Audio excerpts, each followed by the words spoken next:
Bonjour, je suis Alexandre Pluvinage du podcast Le Fraudeur, le hacker et vous. Bienvenue dans la Minute Antifraude.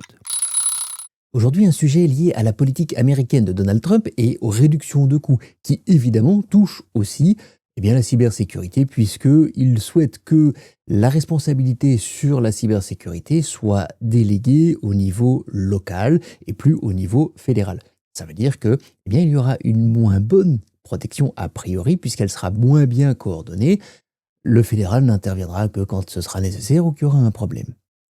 En quoi est-ce que ça va nous toucher? Eh bien, on le sait depuis 2021, d'ailleurs le FBI avait lancé une alerte à cette époque-là, il y a pas mal de cybercriminels, de hackers américains qui sont venus attaquer en Europe. Pourquoi? Pour plusieurs raisons. D'abord parce que on est un petit peu moins bien protégé. Les entreprises européennes font moins d'investissements dans la cybersécurité que les entreprises américaines. Une des raisons, c'est aussi la responsabilité du chef d'entreprise qui peut être engagé beaucoup plus facilement là-bas. Mais il y a autre chose. Quand on attaque en Europe, on attaque en Espagne, par exemple, et qu'on est en France ou en Allemagne, si on veut mener l'enquête, c'est pas très simple d'aller chercher dans un autre pays européen les informations pour pouvoir attraper le cybercriminel. Alors qu'aux États-Unis, le FBI a juridiction partout.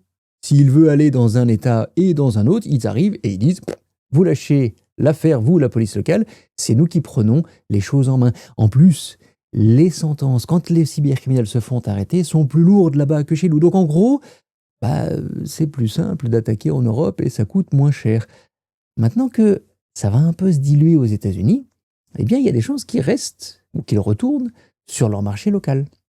Et ça, pour nous, c'est pas si négatif que ça. C'était la Minute Antifraude. Prenez soin de vous et soyez prudents en ligne.